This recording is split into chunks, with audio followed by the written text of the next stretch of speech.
Bismillahirrahmanirrahim. I am Dr. Mohib and the topic today is the right ventricle of the heart. Look, this is the right atrium, this is the right ventricle. Look, this is the right atrium, this is the right ventricle. Look, the sternocostal or anterior surface of the heart, it is mostly formed by this right ventricle and small part formed by the left ventricle. Look, mostly formed by the right ventricle and small part formed by the left ventricle. Look, this right ventricle is separated from the right atrium by atrioventricular groove and which contains this right coronary artery, and from the left ventricle it is being separated by this anterior interventricular groove which contains the anterior descending branch of the coronary artery. Okay, look, from the right atrium it is separated by this atrioventricular groove which contains this right coronary artery, and from the left ventricle it is separated by this anterior interventricular groove which contains the descending anterior descending artery. Posteriorly, it is separated from the left atrium by this posterior interventricular groove which contains the posterior descending artery. Okay, and separated also from this atrium again by this coronary sulcus. Alright. Okay, and the inferior margin of the heart is mostly being formed by this right ventricle and small part of it is being formed by this left ventricle where it leads to the apex of the heart. Okay, like this is the inferior margin mostly formed, but then small part of it is being formed by this left where it leads to the apex of the heart. Okay, now when you look this right ventricle, it superiorly become narrow, and this narrow part of the right ventricle it is being called as conus arteriosus or also called as infundibulum, and this leads to the pulmonary trunk. This leads to the pulmonary trunk. Note, this right ventricle receives the blood from the right atrium and then it pushes the blood through the pulmonary trunk and right and left pulmonary arteries to the lungs. Look, this is the pulmonary trunk which receives the blood from the right ventricle and divides it into two pulmonary arteries to take the deoxygenated blood to both the lungs. Okay, and then again note another point that the wall of this ventricle is much thicker than the wall of this atrium. In the same way, the walls of the left ventricle is much thicker than all of the chambers because the left ventricle needs more force to push the blood to whole of the body. That's why this pump should be more powerful. It is because of this reason the left ventricle muscular wall is much stronger than the others. Okay, now let us open it. When you open it, you would see when you open it, look, when you open it, you would see, look, that this posterior part of the ventricle is rough while this upper part this is smooth. You can see it. This is smooth.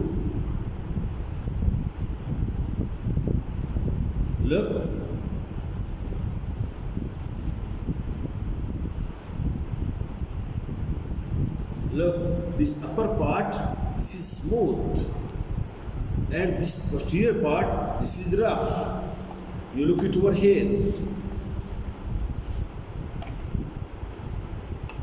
Look, this posterior part, this is also called as inflow part, or also called as receiving part, which receives the blood from this right atrium.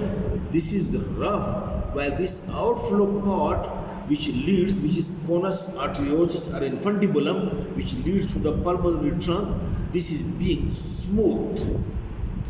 Okay, now this rough inflow part of the right ventricle, it is being made rough. It is being made rough by present over here, look of many muscular ridges. You can see it in both the ventricles. Muscular ridges. These muscular ridges are being called as these are being called as trabeculicorni. These ridges, which you can see it over here, look, these ridges, clear? These ridges are called as trabeculicorni. Now, these muscular ridges or trabeculicorni are of three types. Note, one type of simple lie on the wall. Look, it's simple lies on the wall, and this is called as ridges, papillary ridges. And one type is like that it is attached at both ends and free in the middle, that is called as papillary bridges. While the third type of the trabeculicorni is that, look, these trabeculicorni are these muscular ridges. I told you it is of three types. One type simple lies, like this, you can see it simply lies over here, that is papillary ridges. While one type lies that one end is attached, look, it is attached at both ends, while free in the middle like a bridge, and these are called as papillary bridges. While the third type of the trabeculicorni is that, look, this one, that this trabeculicorni or muscular ridge is attached by this thin cord or tendon-like structure. Look, make it very clear, to this cusp of the veil. There is the cusp of the veil, and this cord-like structure which attached to these papillary ridges, and at another end they are attached to the cusp. These are called as papillary muscles. Okay. So the papillary, the trabeculicorni again there are these three types: ridges, bridges, and papillary muscles. And papillary muscles are three in number. Look, number one that lies from this, look, from this anterior wall. This is called as anterior papillary muscle. And one that lies at this posterior wall, that is called as posterior papillary muscle. And one that lies at this septum, this is interventricular septum, that is called as septal papillary muscles. Anterior at the anterior wall, and posterior at the posterior wall, and septal at the septal wall. This is called as anterior papillary muscle, posterior papillary muscle, and septal papillary muscle. Okay, and thus you can see it over here. Look, these are the trabeculicorni, and look, out of these trabeculicorni that is attached by cardi tendini to this cusp, they are called as papillary muscle. And you can see this is anterior papillary muscle, and that one, that is interventricular septum, that is septal papillary muscle, and one is over here posterior papillary muscle. Okay. Now, one of the papillary muscle or one of the ridge which is present over here at the septum, look, over here, make it clear, which lies at the septum, look, this one,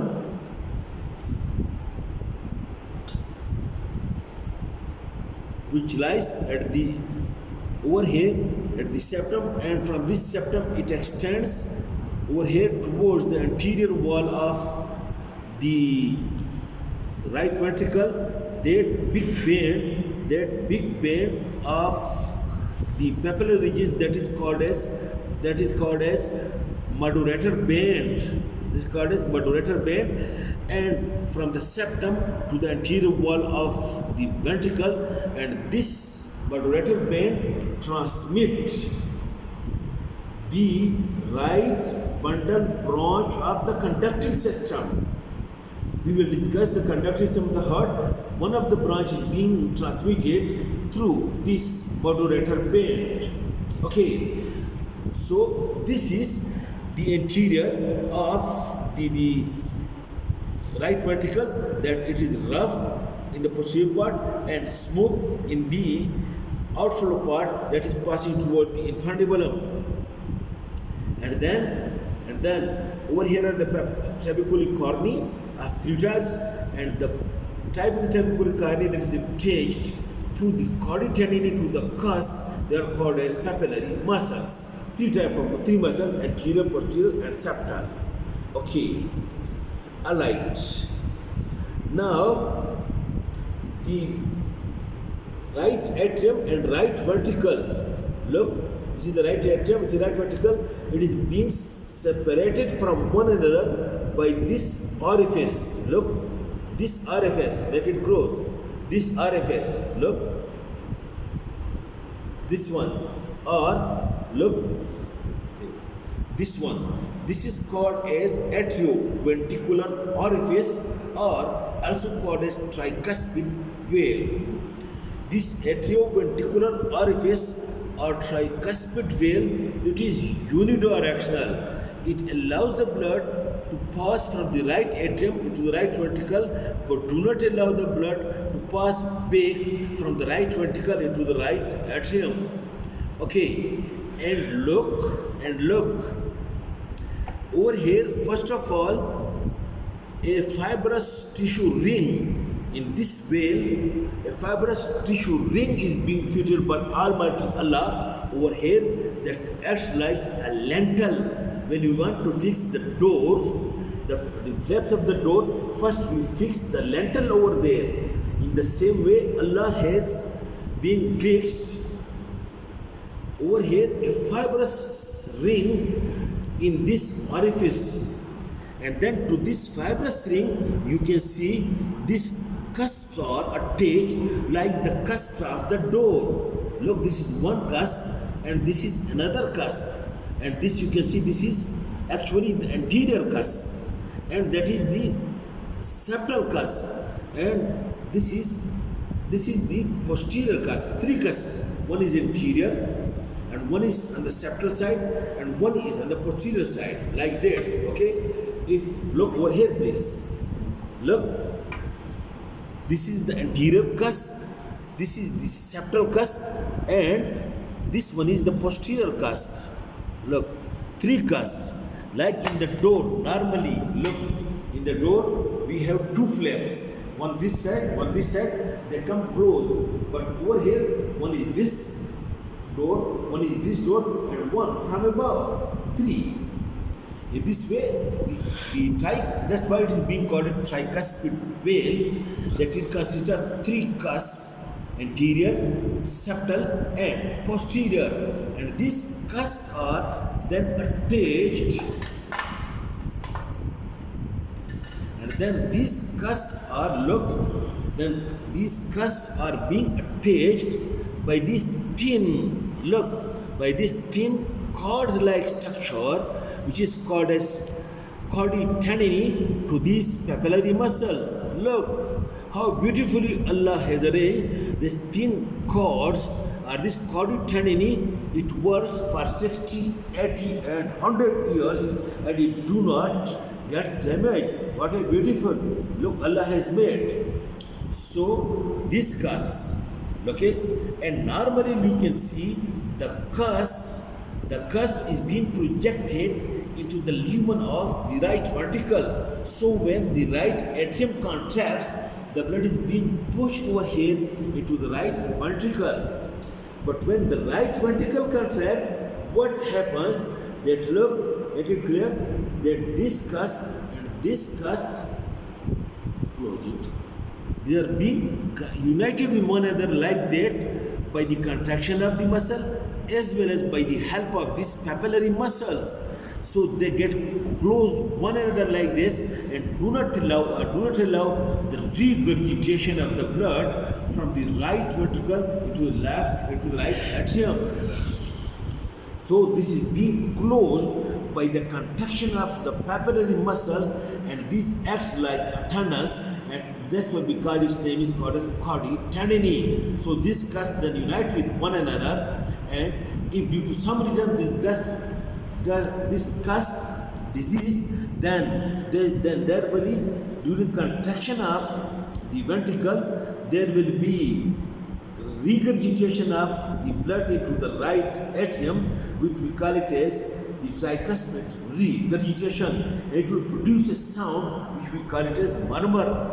In the same way, if due to some disease, for example rheumatic fever, this tricuspid will become narrow or stenosed. Again, when the right ventricle will contract, the blood passing into the right, when the right atrium contract, the blood passing into the right ventricle produce a gushing sound which we call it as murmur. Then we say that it is tricuspid stenosis or tricuspid regurgitation.